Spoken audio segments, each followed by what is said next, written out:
tentang liburan menuju petaka. Dan Hmm. kayaknya nggak cukup deh kalau cuma total 6 cerita aja. Apalagi sekarang udah makan. Mau kemana pun kita libur, ternyata pasti ada aja setan atau arwah atau ya sosok mistis yang ikutan liburan sama kita. Hmm. Entah itu kebawa dari sebelum keberangkatan, ketemu di tengah perjalanan, atau bahkan setibanya kita di tempat tujuan. Ternyata ya mereka beneran ada di mana-mana. Dan keenam cerita yang bakal kita bacain malam ini bakal jadi buktinya. Bukti kalau liburan gak selalu menyenangkan, tapi bisa juga penuh gangguan dan teror setan.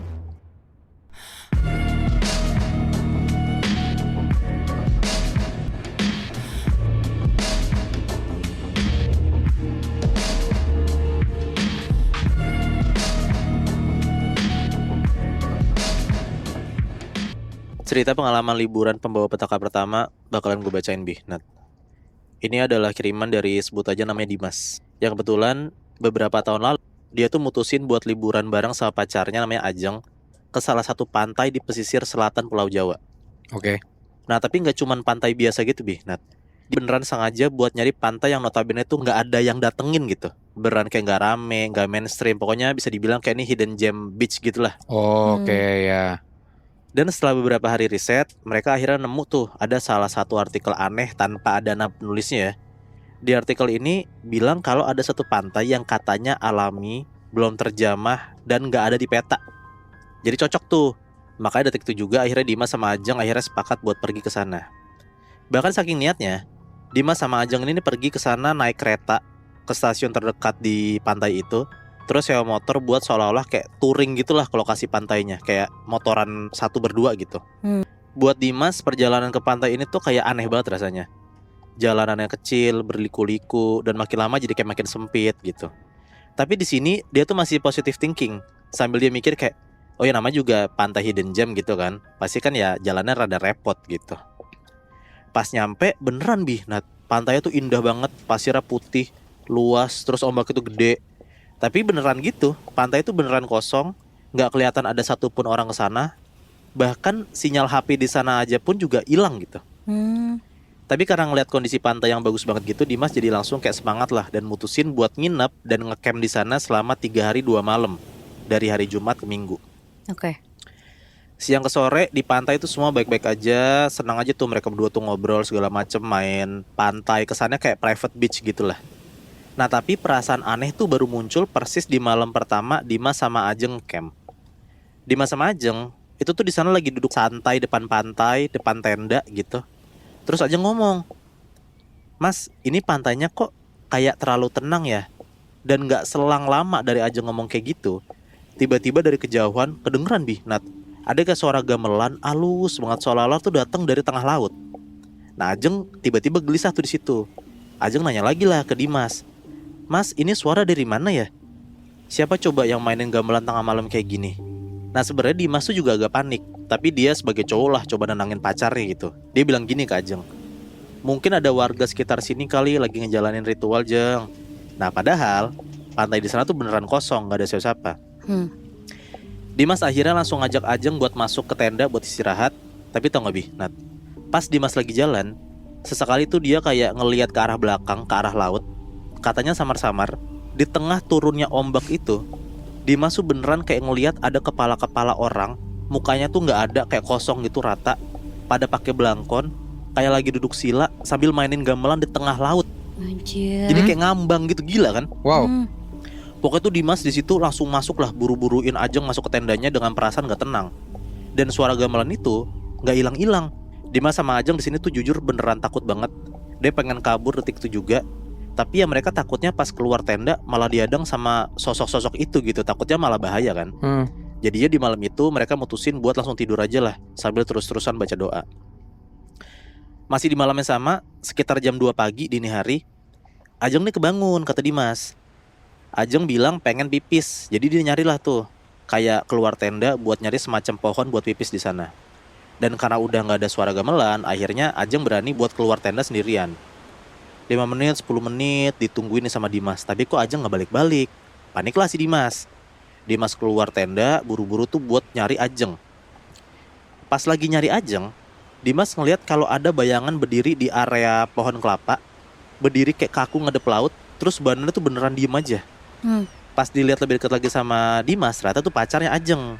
Disamperin lah sama Dimas. Pas dipegang, Ajeng tuh matanya kayak melotot gitu, tapi pandangannya kosong Bi. Nah, terus pelan-pelan si Ajeng tuh ngomong kayak gini, kayak bisik-bisik gitu.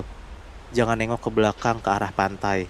Di situ Dimas takut, tapi dia nggak mau pacarnya kenapa-napa. Pas Ajeng bilang kayak gitu, Dimas ngeyel, dia langsung nengok tuh ke arah pantai, ke arah belakang dia. Dan tahu nggak, yang dilihat Dimas jelas banget ada Ajeng lagi pingsan persis di pesisir pantai. Wah, Anjir. Nah, akhirnya Dimas sadar, yang di depan dia, yang dipegang sama Dimas itu bukan pacarnya dong. betul. Dia nengok lagi ke arah si cewek itu, dan akhirnya Dimas sadar, di depan dia itu ada sosok perempuan kayak berdiri gitu pakai mahkota tinggi banget Bi. Nah, terus pakai kayak kain panjang, rambutnya hitam panjang menjuntai, tapi tatapannya beneran kayak kosong aja gitu, dan ternyata ini tanpa kelopak mata. Aduh, mampus. Wah, Dimas takut di situ, dia teriak ketakutan. Dia langsung buru-buru lari nyamperin Ajeng, beneran pacarnya ya, kan dia lagi pingsan tuh. Ngegotong Ajeng buat masuk ke dalam tenda. Dimas beneran mau bawa Ajeng pergi dari pantai itu sebenarnya. Tapi di tengah kondisi yang setengah sadar dan kelelahan itu, Ajeng tiba-tiba bilang kayak gini, pulangnya tunggu terang aja mas, ini belum waktunya kita pulang, mereka belum selesai, kita istirahat dulu ya. Nah jadi udah tuh mau gak mau, mereka lanjut istirahat lagi tuh di tenda. Tapi sejak kejadian ini, Ajeng tuh beneran aneh tingkahnya Bi. Nah, dia tuh jadi kayak diem terus, matanya kosong, kerjanya cuma duduk sendirian ngadep laut. Nah setiap Dimas ngajak buat pulang, bahkan udah dipaksa tuh ya sama si Dimas buat si Ajeng pulang gitu. Tapi Ajeng tuh selalu nolak. Dia bilang kayak, belum waktunya mas, mereka belum selesai. Lagian kita kan emang rencananya baru pulang besok. Nah meskipun gitu, Dimas tuh beneran udah pengen pulang gitu, beneran udah packing pengen cabut. Bahkan sore itu pun juga Dimas coba ngecek jalur keluar dari pantai itu. Tapi ternyata pas waktu masuk maghrib, itu tuh kayak gak ketemu-ketemu jalan lebih. Nah katanya jalanan yang mereka lewatin waktu pas datang tiba-tiba udah hilang gitu aja. Beneran udah ketutup sama pohon, udah hutan banget gitu. Bahkan Dimas bisa ngeliat juga kalau di beberapa titik hutan itu kayak ada batu-batu nisan kecil gitu, kayak bertebaran di tengah-tengah pantai, di pesisir pantai gitu. Dimas tambah panik, dia buru-buru lari buat balik ke tendanya. Tapi di tengah perjalanan menuju tenda, Dimas tuh ngeliat dari kejauhan si Ajeng ini tuh udah berdiri anteng di garis ombak, tapi kali ini gak sendirian Bi. Nat, ada perempuan lain, pakaiannya kayak penari tradisional gitu, kulitnya pucat banget, dan mereka pada nggak punya kaki. Anjir. Jadi kayak cewek-cewek berpakaian penari tradisional ini tuh kayak ngambang di atas pasir gitu loh. Dan mereka semua pada ngadep ke arah Dimas, senyum, terus kayak matanya hitam semua. Lo bayangin aja Bi, Nat, Ajeng di sini tuh bener-bener kayak tiba-tiba bisa joget Jawa gitu. Dimas langsung buru-buru nyamperin Ajeng. Dia jadi kayak balapan gitu sama sosok yang katanya muncul tiba-tiba dari tengah laut buat ngeregetin ke arah Ajeng juga. Terus pas Dimas sama sosok ini udah sama-sama deket ke arah Ajeng, sosok ini tiba-tiba ngejerit lirih, kayak bayangan ngerembes keluar dari laut gitu loh. Pokoknya serem banget lah di momen itu. Dimas langsung buru-buru narik tangan pacarnya buat lari. Dan anehnya, kali ini tuh dia tuh ikut lari gak kayak kemarin-kemarin. Dia tuh berasa banget gemeterannya. Dan untungnya Dimas kan tadi gue bilang tuh, dia udah packing gitu kan, jadi tinggal cabut tuh. Dia larilah ke arah motornya buat langsung pergi detik itu juga. Terus di tengah-tengah lari, Ajeng ngomong, mas, aku lihat mereka pada nari di atas laut. Terus salah satu dari mereka yang pakai mahkota itu tuh ngeliat aku. Jadi sekarang dia ngikutin karena katanya dia mau minta pulang. Nah, di situ tuh Dimas nggak dengerin kata Ajeng. Dia nyuruh Ajeng buat lari aja udah ke motor biar kita cepat berangkat, biar kita cepat pulang gitu. Lari, akhirnya mereka sampailah tuh di motor. Terus mereka cabut lah tuh, naik motor pergi dari pantai itu. Dan karena tadi jalanan masuk, yang tadi gue bilang ya, jalanan masuk ke pantai tiba-tiba hilang. Akhirnya tuh Dimas kayak nekat aja tuh, bawa motornya nerobos hutan tanpa tahu arah pulang kemana. Sepanjang perjalanan, mereka tuh dengar ada kayak suara gamelan, tapi lagi-lagi lebih dekat, lebih keras, dan bahkan kayak lebih mencekam gitu. Di situ tuh Dimas sebenernya takut banget, tapi udah dia random aja tuh ngebutin motornya biar dia udah nggak denger suara gamelan. Entah gimana alhamdulillahnya, Dimas sama Ajeng tuh akhirnya bisa sampai ke jalanan aspal tuh malam itu Bi. Nah, di situ mereka ngeliat kayak ada warung kecil, langsung lah tuh mereka melipir buat istirahat. Nah mungkin karena kelihatan capek dan panik banget, makanya pas baru masuk warung itu, ada kayak penjaga warung itu langsung kayak ngomong, mas, dari pantai itu ya mas, harusnya jangan sampai malam kalau ke sana mas. Mas datang ke sana kan, itu tuh tempat yang gak harus mesti didatengin. Itu pantai punya sang ratu. Nyai Roro Kidul. Waduh. Nggak semua manusia boleh menginjakan kaki ke sana. Mas nggak bawa bunga kan? Atau nggak pamit juga kan Mas? Ya pantas beliau marah. Untung aja Mas masih boleh dikasih pulang, karena biasanya orang-orang yang udah datang ke sana nggak bisa balik lagi. Waduh. Anjir. Yang gue tahu juga katanya kalau ke sana tuh nggak boleh pakai baju hijau juga tau. Nah Katanya iya. ntar bisa diikutin sama si Nyi itu karena kita ngikutin dia gitu, karena baju dia tuh warna hijau. Iya benar-benar. Ini apesnya benar-benar apes sih, karena tujuannya kan pengen ke pantai yang sepi, hidden gem gitu kan. Iya.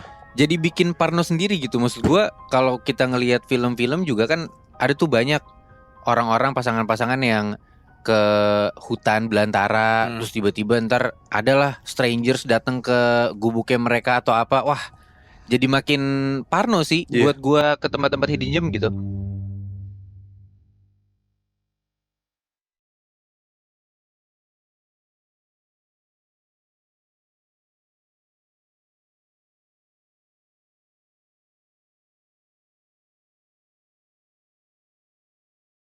Muibi, Yoi.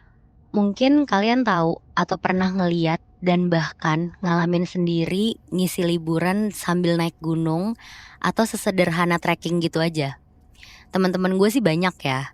Nah tapi yang namanya ngisi liburan buat kayak gini tuh gak selamanya berjalan dengan baik. Salah satunya dialamin sama sebut aja namanya Musa. Jadi cerita pengalaman ini tuh kejadian di beberapa tahun ke belakang. Intinya pada saat itu Musa tuh bisa dibilang lagi sumpek-sumpeknya banget lah sama kerjaannya dia. Makanya pas ada hari libur, beberapa hari dia tuh nekat buat solo traveling ke daerah-daerah terpencil.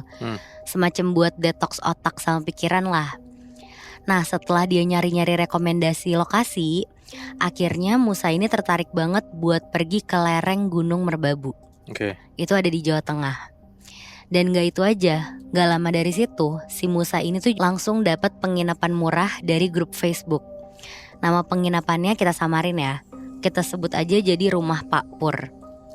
Kalau dilihat dari grup Facebook, penginapan ini tuh recommended banget. Banyak yang bilang rumahnya tuh bersih, pemandangannya bagus, terus si pemilik penginapannya juga ramah banget. Tapi emang review terakhir yang ditulis tuh sekitar 6-7 bulan sebelum si Musa mau nginep. Sebenarnya Musa nih udah nyoba buat beberapa kali ngehubungin si pemiliknya ini, tapi gak dibales-bales. Akhirnya dengan pede si Musa nekat berangkat aja tuh ke Gunung Merbabu. Dia mau langsung booking di tempatnya aja setibanya di sana. Nah Musa baru sampai di kaki Gunung Merbabu tuh sekitar sehabis maghrib. Di sana dia nyoba-nyoba manggil dari luar penginapan, tapi gak ada yang nongol nyamperin dia atau minimal ngejawab. Gak sopan sih sebenarnya di sini. Si Musa nih nyoba buat jalan masuk aja ke rumah, terus keliling nyari penjaganya. Musa inget banget selama dia ngelilingin penginapan ini bener-bener kosong, cuma ada perabotan dan gak ada orang sama sekali. Sampai pas Musa baru ngelewatin semacam ruang makan yang kosong gitu, baru juga beberapa langkah lewat, tiba-tiba kayak ada bunyi krek, krek, kayak suara kursi dan meja digeser gitu. Dan pas Musa balik, ternyata bener aja, di situ udah ada bapak-bapak duduk di meja makan, ngeliatin Musa sambil senyum ramah gitu. Tapi anehnya, dia nggak banyak ngomong dan matanya tuh kayak kosong gitu, Bi. Bapak ini tuh si Papur itu, pemilik penginapannya. Dan pokoknya setelah Musa nyampein maksud dan tujuannya buat nginep di situ, Papur ini nggak ngejawab apa-apa. Dia cuma langsung jalan pelan buat ngarahin Musa ke kamar yang dia maksud. Abis itu si Papur jalan pergi gitu aja lah, ninggalin si Musa. Musa nyoba buat cuek aja sama si Papur. Dia langsung lanjut ngeluarin barang-barang, bebersih, terus istirahat gitu aja. Karena niat dia kan buat jalan-jalan keliling gunung kan. Dan kebetulan itu masih besok pagi. Udah nih, singkat cerita, dia malam pertama nginep. Di tengah tidurnya, Musa kebangun. Kaget karena ngedenger ada suara kursi diseret, tapi nyaring dan kenceng banget. Dan pas Musa nyoba keluar kamar, dia ngeliat kalau di tengah malam ini si Papur tuh udah duduk diem sendirian di ruang tengah, ngehadep ke tembok, terus sambil ngegumam gitu. Ngapain anjir? Nah makanya akhirnya sama si Musa tuh coba dipanggil lah. Papur lagi ngapain pak? Pelan-pelan si Papur ini tuh kayak noleh ke Musa, tapi badannya nih tetap ngadep ke tembok. Lehernya tuh beneran muter setengah lingkaran gitu. Dan di sini si Musa kaget banget. dia refleks mundur. Sedangkan Papur katanya di detik itu juga tuh berdiri dari duduknya dia. Terus mulutnya tuh jadi senyum kayak ngejek gitu. Dan dia jalan nyamping gitu, miring. Jadi bayangin aja badannya jalan miring nyamping, tapi kepalanya tuh masih ngadep ke belakang ke arah Musa. Dia kaget banget sama apa yang barusan dia lihat. Dan akhirnya besok paginya si Musa nih ketemu lagi sama Papur di ruang makan. Pas Musa masuk ruangan, si Papur nih kayak yang udah selesai nata sarapan gitu. Sarapannya cukup banyak di situ, ada beberapa piring. Tapi Musa tuh ngerasa kalau cuma dia doang yang nginep di situ. Terus yang tambah aneh lagi, Papur di situ kayak yang biasa aja, masih ramah, terus kayak nggak kejadian apa-apa semalam. Terus di situ Musa langsung duduk makan sarapan, dan baru juga beberapa suap, Musa nih langsung ngeh. Ternyata telur yang dia makan ini tuh masih mentah. Kayak emang nggak bener-bener dimasak gitu loh. Dan pas Musa nyoba minum teh di cangkir depan dia langsung kayak keselak gitu, bukan tanpa sebab. Tapi di minumannya ini tuh ternyata ada sehelai rambut putih panjang yang hampir ketelan sama si Musa. Di sini Musa pengen protes ke si Papur, tapi sama kayak sebelumnya aja, dia nyoba manggil-manggil dan nyari keberadaan Papur tuh nggak ketemu-temu. Jadi ya udah, apa boleh buat kan, daripada nungguin si Papur, akhirnya dia pergi aja lah buat keliling gunung. Dan pas sore harinya, pas dia turun gunung, Musa ini sengaja mampir lah ke salah satu warung. Di sini Musa ini tuh nanya ke penjualnya, "Bu, Papur rumahnya di mana ya kalau boleh tahu? Saya kebetulan nginep di sana dan mau komplain." Beberapa saat si penjual ini tuh diem kaget gitu. Terus pelan-pelan dia jawab, "Mas, rumah Papur itu udah kosong setelah beliau meninggal tahun lalu." Jadi nggak ada lagi yang tinggal di sana. Nah, sekarang si Musa ini tuh kaget banget. Dia tuh awalnya ngira kalau penjual ini tuh bercanda. Tapi pas lama-kelamaan ngeliat penjual ini, katanya mukanya nih beneran berubah jadi kayak ketakutan gitu, Bi. Musa jadi kepikiran sepanjang perjalanan balik ke penginapan itu. Dan itu tuh masih sore ya. Pas Musa sampai di penginapan, dia nih ngeliat udah ada tuh Papur lagi nyapu halaman belakangnya Musa. Tapi sapunya tuh gak nyentuh tanah, Bi. Jadi cuma gerakan orang yang lagi nyapu, tapi gak ada yang disapu. Bahkan bayangan Papur pun gak muncul di tanah, meskipun matahari sore ini masih bisa nyorot bayangan. Tanpa kasih salam, si Musa langsung jalan buru-buru masuk penginapan. Dan Musa tuh gak keluar-keluar kamar sama sekali. Dan di malam itu Musa nih gak bisa tidur sama sekali. Perasaannya tuh was-was, apalagi dia tuh terus-terusan ngedenger suara langkah kaki di plafon. Suara langkahnya nih cepet, berat, dan kayak ada yang mondar-mandir di atas kamar gitu. Musa akhirnya nyoba nih pelan-pelan keluar kamar, dia nyari sumber suaranya kan. Tapi pas nyoba jalan keliling penginapan, Musa nih ngeliat ada sosok bayangan tinggi serba hitam berdiri di balik jendela dapur, dan dia tuh gak tahu itu siapa. Musa balik arah terus lanjut jalan ngejauh dari dapur. Tapi pas dia sampai di ruang tengah, sosok itu tuh ada juga. Musa coba jalan lagi, sosok itu masih ada juga di lorong salah satu kamar yang pintunya kebuka. Jadi Musa tuh seolah-olah kayak diketemuin terus lah sama sosok yang serupa terus. Tapi di 3 sudut ruangan yang berbeda. Akhirnya karena takut, si Musa langsung balik ke kamarnya dia. Dia ngunci pintu, matiin lampu, terus tiduran tutupan selimut. Nah puncaknya tuh di sini, Bi. Di situ kan Musa cuma diem aja tuh ngeliat ke arah atas. Terus pas dia ngeliat, pelan-pelan langit-langit kamar ini tuh kayak geter, kayak kena gempa gitu. Terus tiba-tiba ada satu sosok turun, ngerangkak kebalik dari plafon. Mukanya datar, matanya kosong, dan mirip banget sama Papur. Aduh, Siti. Dan gak gitu aja, Bi. Sosok ini pelan-pelan ngomong lirih ke arah Musa. Dia bilang, "Kamu tamu terakhir, rumah ini suka yang sunyi." Di sini Musa langsung ngejerit teriak-teriak ketakutan. Tapi suara teriakannya ini tuh beneran kayak kepantul balik ke arah Musa. Jadi kayak bangunan penginapan ini tuh kayak ada peredamnya gitu loh. Terus abis itu kedengeran ada suara kayak balik dari tembok gitu. Intinya semua suara yang kecampur ini tuh Musa dikit-dikit ngedenger. Dan ada suara lirih ngomong, "Kamu sudah menjadi bagian dari rumah ini." Oh mampus. Gila, di detik itu juga si Musa nih tanpa pikir panjang dia langsung lari cabut ninggalin kamar sama barang-barangnya dia. Pokoknya ditinggal gitu aja. Pokoknya di pikirannya dia tuh cuma gimana cara dia bisa keluar dari rumah inilah. Udah itu doang yang dia inget. Hmm. Soalnya kata para warga sekitar penginapan, mungkin 2-3 hari setelah Musa ini kabur, dia ditemuin udah jalan sendirian, kelihatan capek dan tatapannya kosong. Aduh, Ditambah gak pakai alas kaki sambil terus-terusan ngomong sendiri di tengah sawah. anjir. Pokoknya bener-bener kayak orang hilang ingatan gitu. Kayak linglung gitu ya. Iya. Dan pas akhirnya berhasil diselamatin dan dibersihin sama warga, Musa pun sadar lagi. Dan intinya kata warga, Musa ini tuh diteror bukan karena dia ngelakuin kesalahan apa-apa, tapi emang pure apes aja. Dia datang ke tempat yang salah, sendirian, dan dalam kurung waktu yang lumayan lama atau sampai nginep gitu. Makanya mungkin dia akhirnya dianggap jadi bagian dari si rumah ini sama penghuni-penghuni lainnya. Anjir. Jadi kayak masuk ke dunia lain gitu ya, Bi. Kan Iya. orang-orang warga sana kan bilang kalau Pak Pur namanya ya, Iya. tuh udah meninggal, tapi dia bisa ngeliat kalau Pak Pur masih ngurusin dia, ngurusin vilanya, nyapu segala macem gitu loh. Yang masih kebayang dan masih merinding di gua sih untuk udah jadi bagian dari rumah ini sih. Wah, itu beneran gue lemes sih kalau bener-bener denger itu di kuping gue sendiri ya. Iya.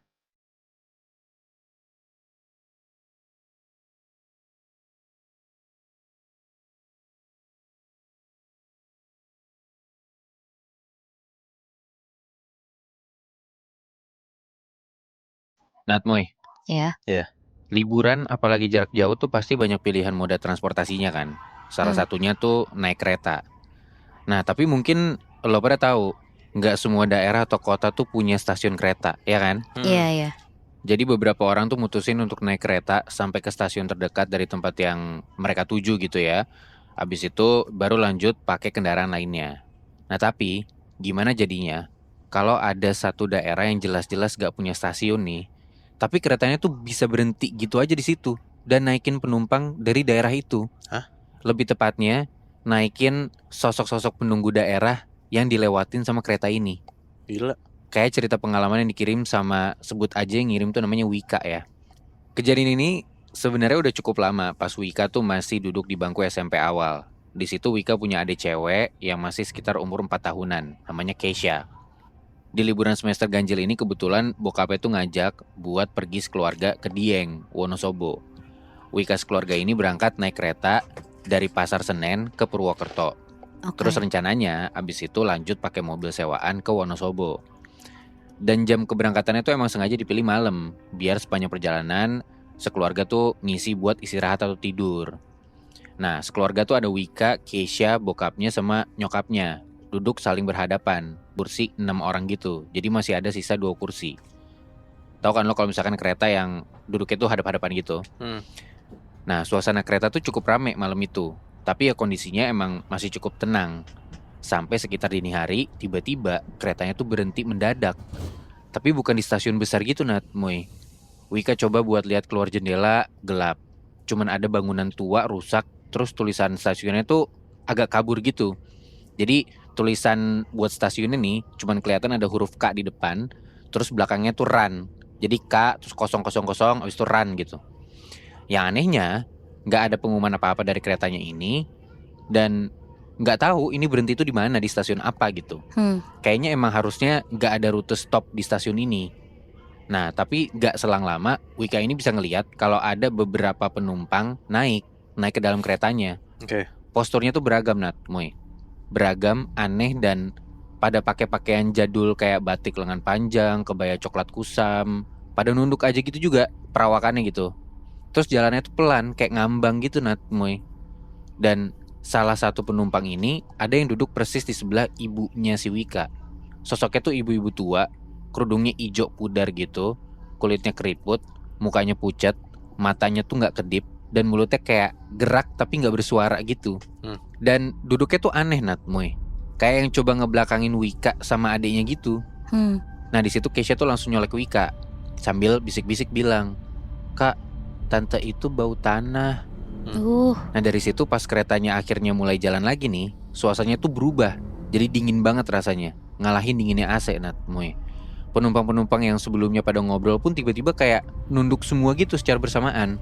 Kayak pada tidur, tapi matanya masih kebuka. Keisha tuh pelan-pelan nangis. Pas ditanya sama Wika, kenapa? Katanya, sosok ibu-ibu yang dilihat sama Keisha ini itu tuh ngeliatin dia terus. Jadi bikin Keisha tuh jadi takut. Dan bener aja Nat, Moy. Pas Wika coba noleh pun, emang kelihatan kalau ibu-ibu ini tuh natep tajam lurus gitu ke arah Keisha. Jadi Oke. Keisha kayak diliatin gitu. Tapi badannya masih dalam kondisi ngebelakangin Wika. Jadi kebayang nggak? Seolah-olah leher ibu ini tuh kayak beneran bisa muter 180 derajat gitu. Wika yang jadi mulai gelisah juga langsung narik-narik lengan baju bapak sama ibunya gitu yang lagi tidur di sebelahnya. Dan pas kebangun, Keisha langsung bilang, "Bu, tante ini ngajak aku buat ikut ke rumahnya. Katanya rumahnya deket sama rel." Sambil jarinya si Keisha ini nunjuk ke arah samping ibunya. Tapi pas juga baru selesai ngomong kayak gitu, tiba-tiba lampu kereta tuh mati gitu aja sepersekian detik. Terus pas si nyokapnya ini coba nengok ke arah sebelahnya, ternyata kosong Nat, Moy. Sosok perempuan tadi yang dilihat sama Keisha, yang dilihat sama Wika, itu tuh beneran udah ngilang gitu aja, gak tau kemana. Oke. Wah, ngeliat kejadian barusan, Keisha sama Wika tuh jadi nangis bareng-bareng karena sama-sama takut. Nah, bapak sama ibunya ini sebenarnya bingung sama apa yang diceritain sama anak-anaknya. Tapi ya buat nenangin si anak-anaknya ini, sekalian buat mastiin lah. Akhirnya bapaknya coba buat nanya ke petugas kereta yang kebetulan lagi lewat gitu di sebelah mereka, kayak lagi patroli. Tapi pas coba ditanya, kata petugas keretanya, kereta tuh nggak pernah berhenti di stasiun manapun setelah ngelewatin stasiun Cirebon. Karena emang gak ada stasiun lagi. Dengan jawaban barusan berarti fix kalau tadi itu kereta sempat berhenti emang, tapi di entah berantah aja gitu. Dan gak mungkin harusnya sampai ada penumpang masuk. Nah, hal ini tuh makin bikin Wika tuh jadi merinding. Di sini Wika pun nyoba buat tidur aja lah, tapi gagal terus. Keisha pun juga sama. Terus makin lama, pas sudah mendekati waktu subuh, Wika ngerasa ada yang aneh di situ. Kata dia, adiknya ini yang awalnya kelihatan gelisah, pelan-pelan tuh jadi lebih tenang. Terus malah jadi diam gitu, dengan matanya yang sayu. Mulutnya tuh kayak jadi ngomong sendiri, lirih gitu diulang-ulang. Pas Wika coba dengerin apa yang diucapin sama adiknya, si adiknya tuh ngomong kayak gini, "Keretanya belum sampai, belum bisa turun. Keretanya belum sampai, belum bisa turun." Gitu-gitu terus. Terus gak lama dari situ, badannya Keisha tuh kayak gemetar menggigil gitu, tapi bukan demam. Pas coba dipegang sama Wika tangan adiknya ini, tangannya tuh dingin, pucet, rasanya kayak megang tangan orang yang abis masuk kayak sumur gitu loh, lembab dan bau tanah juga. Wika ngebangunin lagi bapak sama ibunya buat ngeliat kondisi Keisha. Dan baru juga bapak ibunya kebangun, Keisha tuh tiba-tiba muntah. Tapi yang keluar tuh bukan makanan atau minuman yang abis dia makan gitu ya, tapi yang keluar tuh air keruh berlendir, kayak air dari kolam lumpur gitu loh. Ibu bapaknya tuh jadi ikutan panik di sini. Terus abis itu Keisha tuh ngomong dengan suara yang bukan suara dia ya. Dia ngomong kayak gini, "Aku cuma pengen ajak main, ajak mampir. Rumahku deket pohon sawo di jalur rel tua." Pada kaget tuh denger suara kayak gitu. Pokoknya Wika sama ibunya tuh di sini cuman bisa meluk Keisha kenceng. Dan detik itu juga pas Wika meluk Keisha dan ngelihat ke arah jendela, itu di sepanjang perjalanan, kata dia bisa ngelihat banyak banget bayangan wajah-wajah yang udah nempel di luar jendela kereta itu.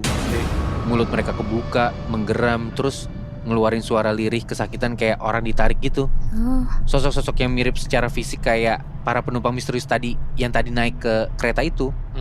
Tapi intinya singkat cerita, gak butuh waktu lama setelah azan subuh berkumandang, untungnya Keisha ini tuh udah sembuh, atau lebih tepatnya gak kayak sebelumnya lah. Setelah itu Keisha cuman kelihatan lemes banget. Dan setibanya di Purwokerto, mereka sempat bawa Keisha dulu ke klinik.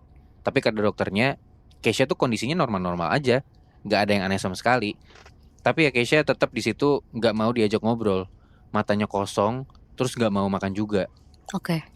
Dan puncaknya, malam pertama Wika sekeluarga di penginapan, tiba-tiba sekitar jam 2 malam, itu Keisha hilang aja dari kamarnya. Pas coba dicari sama keluarganya, ternyata Keisha tuh udah duduk sendiri di pinggiran jendela, mukanya tuh datar, terus pelan-pelan dia nyanyi lagu Jawa. Padahal gak ada yang pernah ngajarin si Keisha ini bahasa Jawa.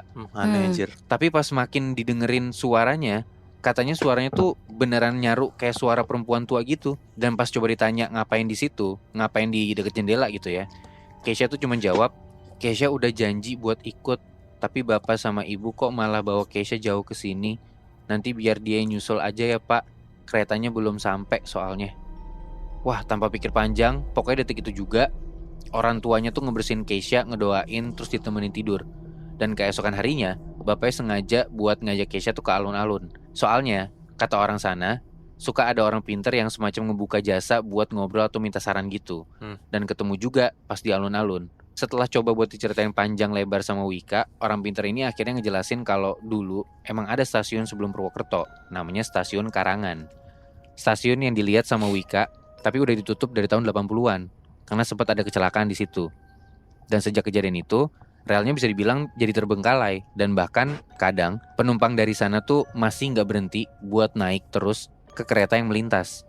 Tapi mereka tuh naik kereta bukan buat turun ya. Mereka ini naik cuman buat ngajakin penumpang lain buat main ke rumah mereka. Hah? Alias ya dunia lain atau dunia gaib. Wah, Gila Syir. banget sih. Gue gak kebayang sih kalau gue naik kereta terus diajak mampir ke rumah setan. Bisa pulang gak ya gue?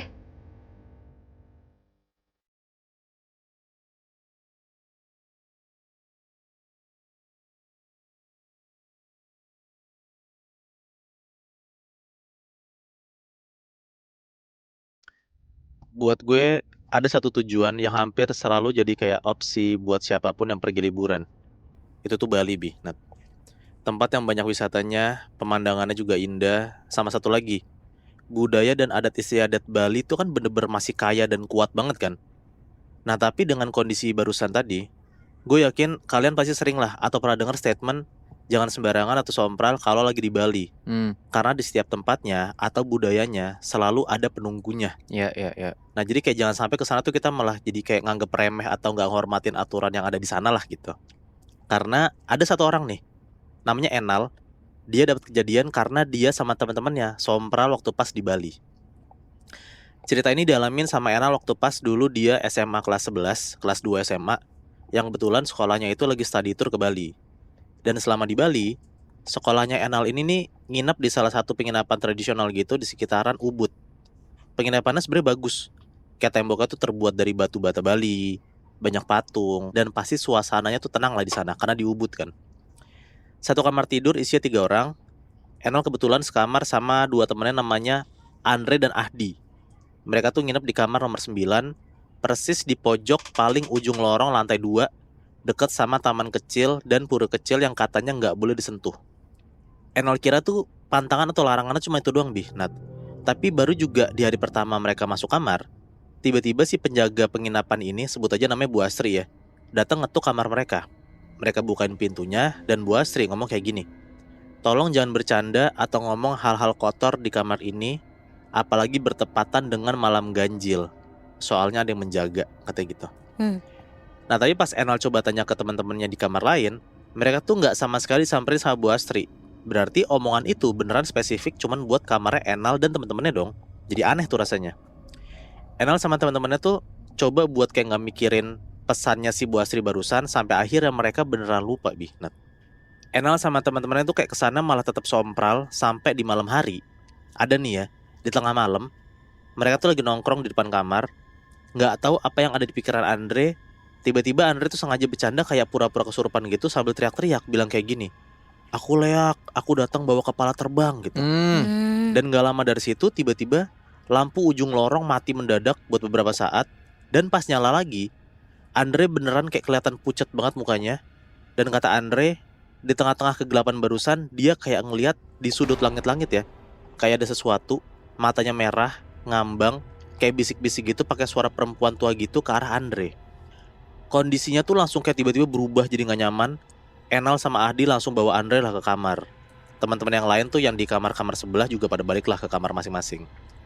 Andre tuh di sini kayak beneran mukanya masih pucat, padahal tuh udah di atas kasur gitu, udah di dalam kamar.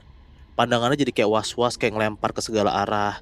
Dan setiap ditanya sama Enal ada apa, si Andre tuh nggak mau jawab, Bi. Nah, beneran kayak lagi orang diawasin gitu loh. Sampai akhirnya pas kondisi udah mulai agak tenangan, barulah si Andre ini kayak cerita. Katanya dia tadi tuh dengar ada suara perempuan berbisik gitu, bilang kalau suara ini suka sama Andre, dan katanya suara ini tuh mau ngajarin Andre gimana caranya keluar dari badan. Nah, jujur di sini kayak nggak ngerti maksudnya apa kan gitu. Tapi Enal sama Ahdi tuh cuma kayak langsung coba bikin Andre tidur lah, istirahat gitu. Dan singkatnya akhirnya di malam itu mereka tidur tuh. Kebesokan harinya Andre demam banget, Bi. Nggak tahu kenapa tiba-tiba demam aja. Karena mereka panik, Enal akhirnya nyamperin tour guide bisnya yang kebetulan emang warga lokal di sana.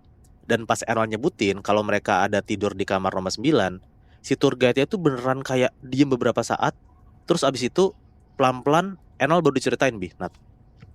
Jadi ternyata persis di sekitaran kamar nomor 9 itu tuh dulunya tempat praktik dari Jro Kantil. Nah, Apa Jro tuh? Kantil itu tuh seorang Balian atau dukun tradisional wanita penolak hujan.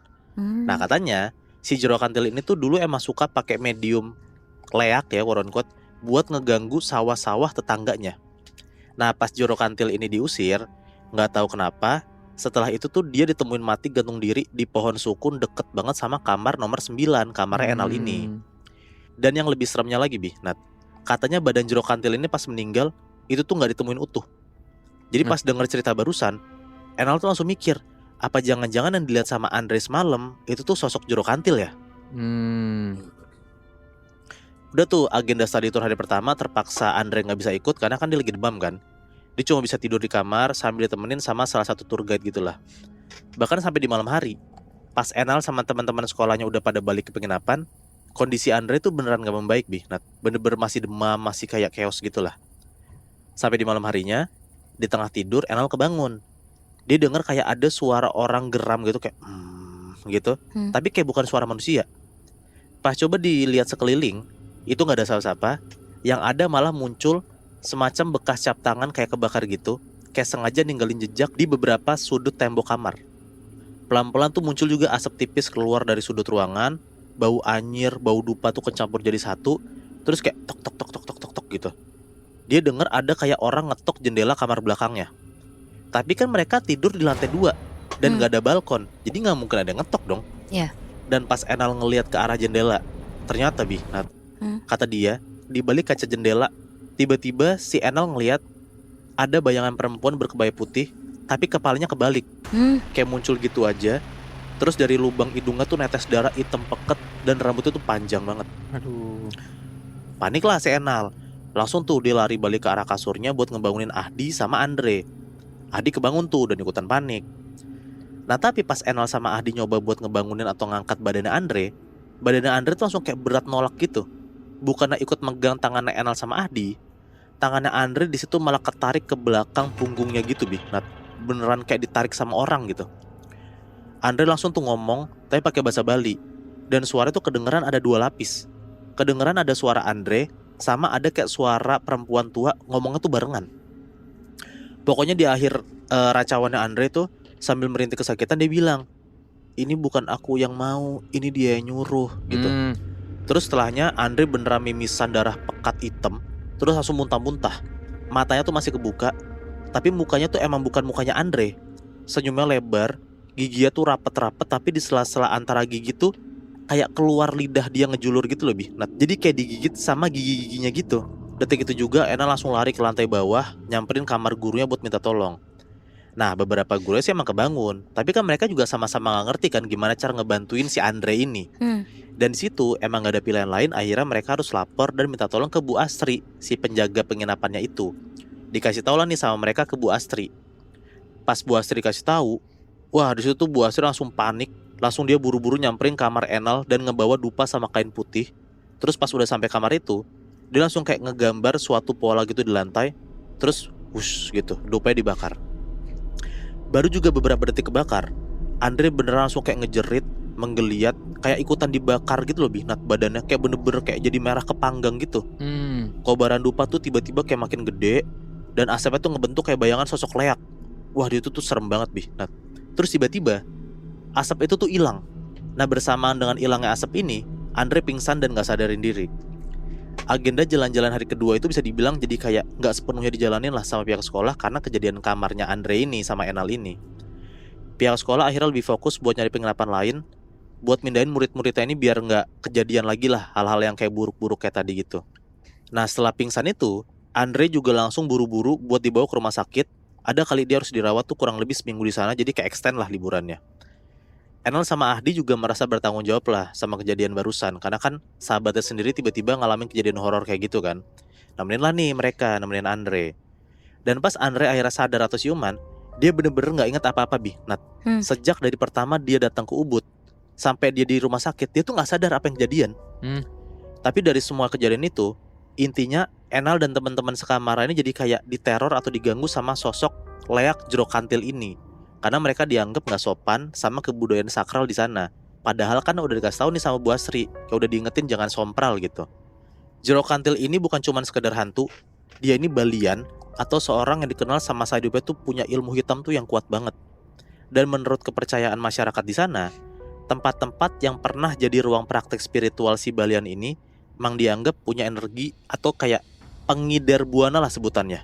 Energi yang menuntut keseimbangan. Anjir gila, tapi emang sih selalu anak-anak yang sompral tuh pasti akan didatengin. Karena banyak juga kan cerita-cerita kita tuh orang-orang yang ngasal sompral pasti dia tuh bakal didatengin dan parah gitu biasanya gangguannya. Iya. Gue masih gak habis pikir sih, sompral itu sampai ke batas, itu lewat batas sih ya. Lo bilang apa tadi? Aku leak itu. Iya. Itu chaos sih menurut gua, sompralnya ya, atau hitungannya udah bener-bener ngajak berantem sih itu.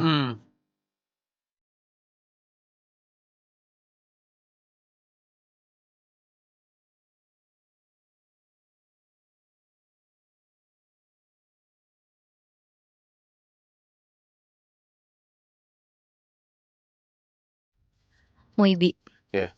ngomong-ngomong soal liburan, apalagi khususnya buat yang udah berumah tangga dan punya anak, mereka biasanya nih milih tempat tujuan wisata yang bentuknya tuh wahana bermain. Tapi gue baru tahu, Bi, kalau di tempat yang bisa dibilang seramai dan semenyenangkan ini, ternyata tetap ada sosok-sosok setan yang tinggal di dalamnya. Sosok-sosok yang gak seneng sama kehadiran kita-kita ini. Coba ya, gue bacain ceritanya. Jadi ini cerita kiriman dari sebut aja namanya Mia, seorang ibu rumah tangga yang tinggal di Bekasi. Dan kebetulan punya 2 anak kecil, sebut aja Vira sama Arya. Cerita pengalaman ini terjadi di beberapa tahun lalu, pas dia dan 2 anaknya ini tuh main ke salah satu wahana bermain anak-anak di salah satu mall di Bekasi. Buat gambaran juga, mungkin lo atau bahkan pendengar ini tuh bisa tahu tempatnya di mana. Jadi wahana bermain ini pokoknya bentuknya kayak indoor playground. Terus ada semacam bagian tempat yang bisa ngajak anak-anak buat pura-pura main peran-peranan jadi berbagai macam profesi. Mia mikir awalnya ini tuh cuma liburan biasa. Tapi setelah anaknya masuk ke salah satu ruangan di sana, hal-hal aneh nih baru kejadian. Mia ingat mereka kesana tuh pas weekdays. Udah gitu mereka sampai di lokasi tuh juga kehitung masih pagi. Jadi emang beneran masih sepi lah kondisinya. Dan setibanya di sana, Vira sama Arya nih bener-bener seneng banget lah langsung lari-larian. Karena Arya larinya cepet, jadinya Mia nggak bisa ngikutin nih kemana si Arya lari. Mia di sini lebih milih buat temenin Vira, yang kebetulan jalan nyamperin ke area rumah sakit mini gitu. Jadi itu tuh isinya ruangan kecil, isinya ada boneka pasien sama peralatan-peralatan main dokter-dokteran. Dan baru aja masuk ke sana, Mia ini langsung ngeliat di sudut ruangan ada satu boneka perempuan dewasa, rambutnya tuh panjang, duduk di bangsal kecil. Tapi gak kayak properti lain, bajunya tuh putih kekuningan, terus boneka ini tuh kelihatan tua aja gitu, kayak gak cocok ada di sana. Bahkan pas Mia ngelewatin area boneka ini tuh baunya apek banget. Mia mikir ini tuh properti biasa aja yang udah usang. Tapi tiba-tiba Vira lari nyamperin Mia terus bilang, "Bu, boneka di pojok itu ngeliatin aku terus." Denger gitu Mia langsung ngeliatin dan merhatiin boneka itu dong. Dan emang kerasa ada yang aneh aja Muibi. Mia nih ngerasa kalau pandangan dari mata boneka ini tuh beneran ngarah tajam langsung ke arah Vira. Bahkan pas nyoba gerak buat jalan pun mata boneka ini tuh kayak ngikutin gitu. Seolah-olah boneka ini tuh bener-bener hidup. Dan karena itu juga Vira ini tuh jadi langsung ketakutan. Dia gak mau lagi masuk ke arena bermain ini. Dan untuk beberapa jam kemudian akhirnya Mia terpaksa buat nemenin Vira di luar tempat main sambil nungguin si Arya ini selesai main. Dan pas Arya selesai main pun si Vira nih minta buat pulang lebih cepet aja lah di siang itu. Dan pas baru ninggalin tempat main ini, Vira langsung bilang gini, "Bu, tadi mbaknya marah, dia bilang aku gak sopan udah duduk di tempatnya." Sama Mia ditanya, "Mbak yang mana?" Vira gak ngejawab, dia cuma langsung ngacungin jarinya ke arah belakang, ke arah boneka itu tadi duduk. Tapi pas nyoba balik badan, sosok boneka tadi tuh hilang, nggak tahu kemana. Padahal nggak kelihatan ada staff yang masuk buat mindahin barang di situ. Udah tuh, singkat cerita Mia langsung pulang sama anak-anaknya.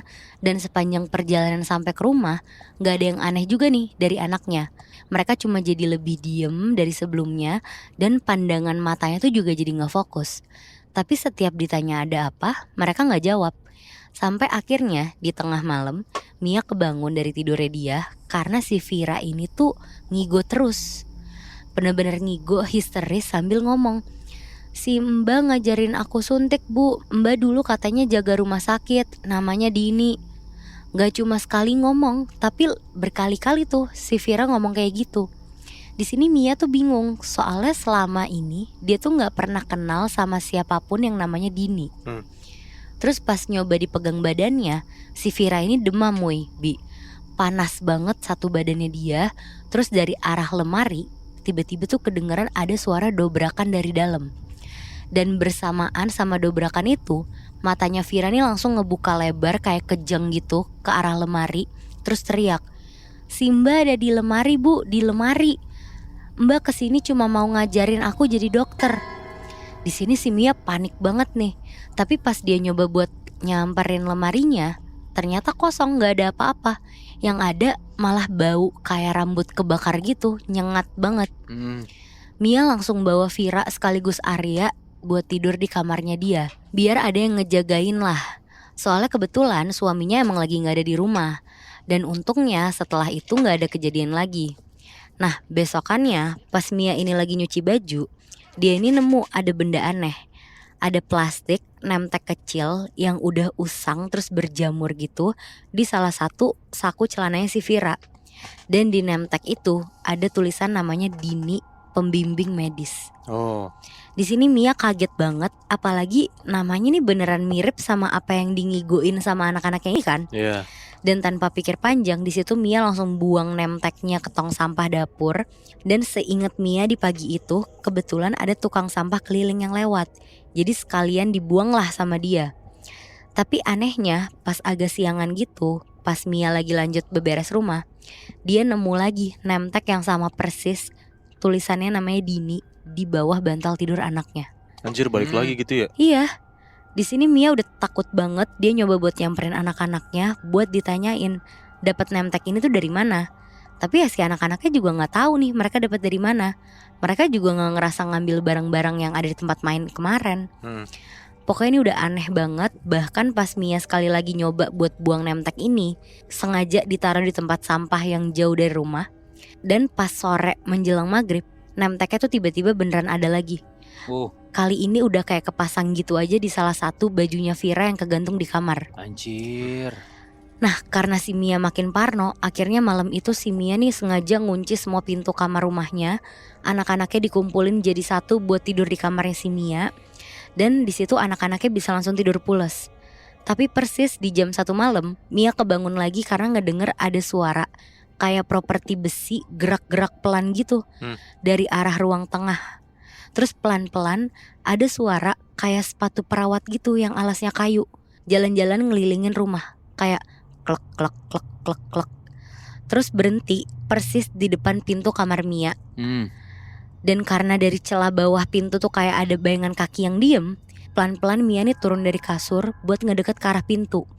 Terus pas makin ngedeket, jelas banget kedengeran ada suara nafas berat, bisik-bisik, terus ngomong, "Kamar ini belum ganti penjaga." Di situ Mia langsung nekat banget, langsung ngebuka pintu kamar kenceng. Dan di depan Mia ada sosok cewek tinggi, ramping, agak bungkuk. Pakaiannya tuh pakaian perawat gitu. Terus rambutnya panjang tapi kasar. Dan di ujung-ujung rambutnya tuh kayak ada bekas dibakar gitu Mampus. Dan mukanya nih bener-bener pucet kayak boneka porselen yang mulai retak gitu. Aduh.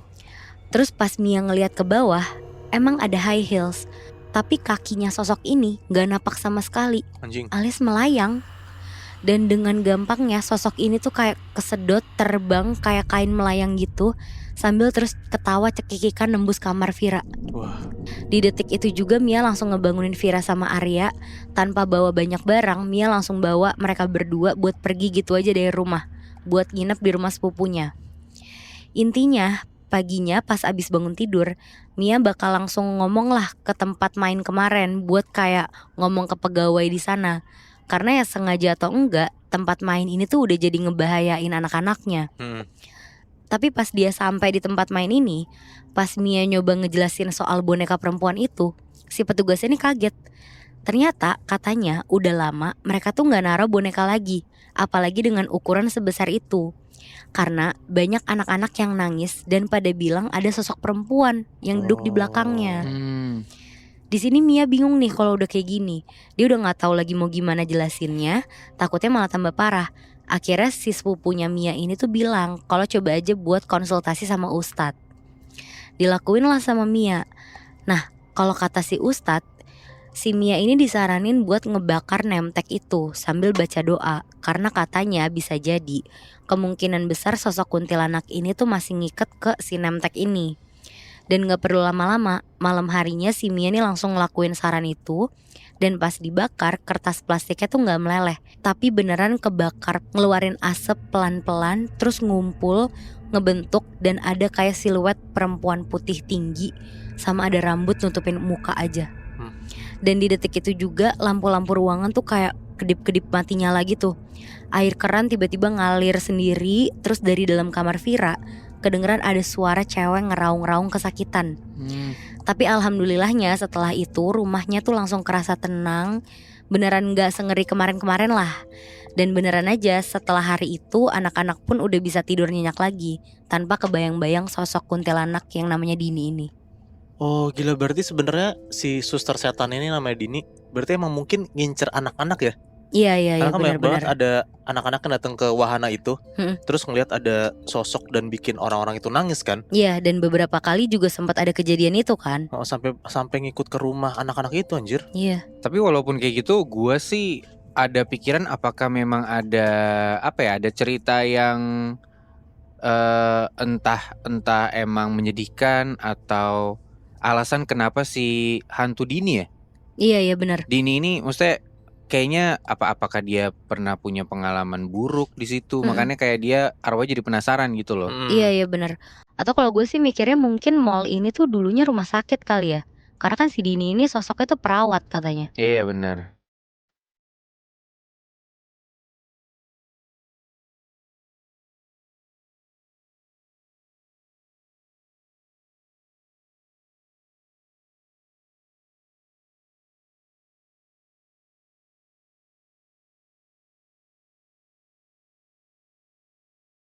Natmoy, Iya.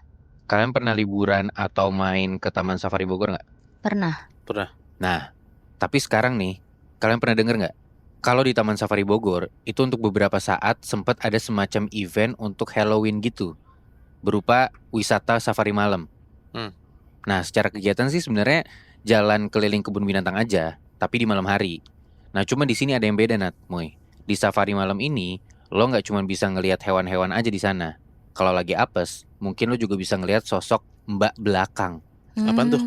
Itu hantu wanita berbaju putih dengan wajah tuh samar yang sering kelihatan di kursi bagian paling belakang kereta safari malam. Oh. Salah satu orang yang dapat kesempatan mistis ini, kita sebut aja namanya Rino ya.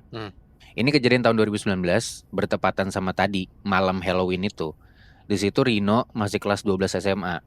Dan yang namanya anak SMA ya, masih tertarik-tertariknya buat ikut acara seru-seruan. Pas denger kalau Taman Safari ini bikin acara Halloween, Rino sama 3 orang temennya tertarik lah. Dan akhirnya sepakat buat dateng join safari malam ini. Mereka sengaja buat ambil hari di weekend biar sama-sama kosong secara jadwal, plus mereka yakin nih bakal banyak orang yang datang juga pas weekend. Nah tapi karena Rino sama temen-temennya itu baru kesana beneran di minggu terakhir diadain event ini, safari malam itu jadinya sepi aja. Beneran cuman ada Rino dan 3 temennya ini tanpa ada orang lain sama sekali. Nggak nunggu lama akhirnya pemandu tuh datang, terus mulai perjalanannya. Pemandu cuma bilang kalau ini adalah petualangan dalam gelap. Kalian akan diajak untuk berkeliling kebun binatang terbuka dengan kendaraan khusus. Langsung pada naiklah kendaraan si mobilnya ini. Di situ cuma ada 2 gerbong yang keisi dan Rino sama temennya sebut aja Farah itu duduk di baris kedua dari belakang. Baris paling belakang ditinggal kosong, cuma ditaruh kayak jaket sama tas Rino aja. Tapi baru juga jalan beberapa meter, tiba-tiba mobilnya ini tuh mogok. Mogok sebentar gitu di tengah perjalanan. Dan pas mobilnya udah mulai bisa jalan lagi, Farah bilang pelan ke Rino, "No, kursi belakang kita ini nggak kosong," kata Farah gitu. Oke. Tapi pas Rino coba nengok ke belakang, itu nggak ada siapa-siapa. Ya cuman ada jaket sama tasnya dia doang. Rino nggak mau perjalanannya tuh jadi makin nggak menyenangkan lah. Dia jadinya cuma nyuruh Farah buat nggak ngomong sembarangan lagi. Udah tuh, mobil lanjut jalan, ngelewatin jalanan yang gelap dengan suara hewan malam yang sesekali tuh kedengeran. Sambil si pemandu di depan ini nyeritain kisah dari hewan-hewan liar di sepanjang perjalanan itu, Farah tuh nepok lengannya Rino kenceng sambil ngebisikin lagi bilang, "Mbak yang duduk di belakang kita nunduk terus dah, No. Nggak kelihatan apa-apa, soalnya rambutnya panjang sampai lutut. Aneh banget dah." Si Farah bilang gitu. Nah gara-gara denger itu sekali lagi nih Rino ngebanting pandangannya ke belakang. Dan kursi itu masih kosong. Cuman di sini anehnya, jaket Rino yang disampirin di kursi belakang, ujung-ujung jaketnya tuh kayak kelihatan ada bekas abis keinjek orang gitu loh. Padahal sebelumnya nggak ada orang. Terus pas mobil baru aja sampai di area rusa-rusa, lampu mobil tuh pelan-pelan jadi kayak agak redup gitu. Rino ngedenger ada suara nafas berat, tapi ya bukan dari suara hewan. Suaranya tuh lebih mirip kayak orang lagi nahan sesek gitu. Oke. Makin lama makin ngedeket, sampai di leher belakang Rino rasanya. Kali ini Rino udah mulai gak berani buat nengok ke belakang, karena perasaannya barusan itu kerasa nyata banget. Rino coba buat ngelihat ke arah cermin kecil bagian depan, di atas setir gitu buat nyari tahu di belakang dia tuh ada apa. Dan ternyata dari cermin spion gitulah ya, itu tuh kelihatan ada satu siluet tambahan di bangku paling belakang. Yang tadinya nggak ada siapa-siapa kan. Sosok ini beneran mirip sama apa yang dibilang sama Farah tadi. Tapi matanya tuh beneran tajam melotot, bukan ke arah Rino, tapi sama-sama ngelihat ke arah cermin depan atas setirnya itu. Oke. Jadi kayak sosok ini tuh kayak tahu kalau Rino tuh bakal ngelihat keberadaan dia dari cermin ini dan saling tatap-tatapan lewat si cermin itu. Rino jadi mulai nggak bisa ngomong apa-apa. Pengennya tuh buru-buru turun. Tapi ya perjalanan tuh udah terlanjur jauh dari tempat awal. Ditambah gelap banget. Terus bukan nggak mungkin ada hewan-hewan buas juga yang ya berlalu lalang di daerah situ. Rino cuma diem aja, nyoba buat lihat ke arah depan, terus sambil keringetan. Terus tiba-tiba gak ada angin, gak ada apa-apa. Bruk, tiba-tiba tas sama jaketnya Rino yang ada di bagian belakang itu jatuh sendiri. Tapi jatuh itu agak maju ke depan gitu. Jadi posisinya kayak ada di bawah bangku Rino. Rino coba ambil, tasnya basah Nat, Moy. Kecium bau kayak bau lumpur gitu loh. Di antara jaket sama tasnya ini udah ada rambut panjang ngejuntai di tengah-tengahnya, panjang banget. Sumbernya itu dari kursi belakang. Pas Rino coba nengokin kepalanya makin turun buat ngintip, bener dong Nat, Moy. Persis di belakang dia detik itu juga udah ada ngegantung ngambang gitu, kaki penuh sama lumpur basah. Anjing. Rino langsung teriak kenceng banget ketakutan. Dan karena kaget, Farah yang ada di sebelahnya dia, yaitu ikut teriak-teriak juga. Satu kendaraan jadi kaget banget dan bingung kenapa Rino sama Farah tuh jadi teriak-teriak gak berhenti-berhenti. Coba ditenangin juga mereka berdua gak berhenti-berhenti teriak.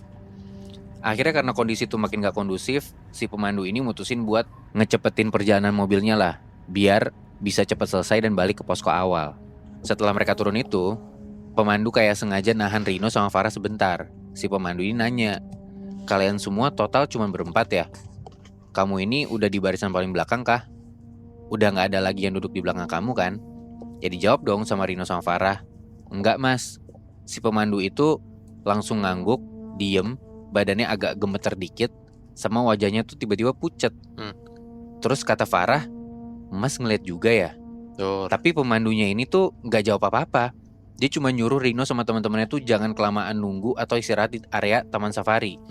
Dan katanya juga setiba di rumah nanti masing-masing disuruh langsung mandi besar aja buat jaga-jaga gitu. Udah gitu doang, pemandu ini pergi ninggalin Rino dan kawan-kawannya. Dikiranya udah selesai kan Nat, Moy. Soalnya abis itu Rino tuh beneran langsung balik aja dari taman safari ke rumah masing-masing. Teman-temannya juga. Bahkan Rino ini sampai udah ngelakuin apa yang disaranin sama si pemandu tadi buat mandi besar gitu. Iya. Rino ini udah biasa sebenarnya buat mandi malam pakai air dingin. Dan setelah mandi bakal ngerasa seger lah pokoknya dia. Tapi malam ini beda Nat, Moy. Gak tahu kenapa dingin di badannya Rino tuh nggak mau hilang. Terus dari arah luar kamar Rino itu ada suara perempuan bilang gini, "Kamu kedinginan, Dek. Kok nggak dipakai jaketnya?" Oh iya, Rino baru ingat. Dia buru-buru ambil jaket lah di tasnya tadi. Tapi pas diambil, jaketnya tuh yang tadinya cuman basah dikit, sekarang tuh jadi basah kuyup. Terus dia tuh baru ngeh lagi kalau suara perempuan yang tadi manggil dari arah luar itu tuh suaranya asing, nggak kayak suara ibu atau adik perempuannya si Rino. Lampu jadi nyala mati kayak koslet gitu di kamarnya Rino ini. Dari luar jendela kamar Rino yang arah ke halaman depan juga kedengeran ada suara rintihan hewan. Kayak ada suara-suara rusa, kuda, dan hewan-hewan lain lah. Suara yang gak mungkin ada atau dipelihara sama tetangga-tetangganya Rino.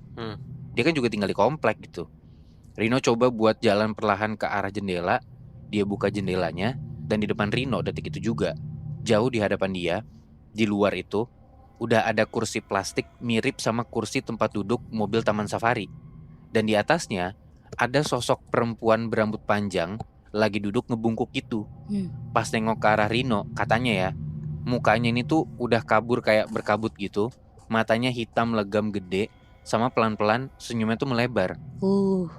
Sosok ini berdiri dengan suara yang nyaris gak kedengeran. Dia bilang masih ada 1 putaran lagi, katanya gitu.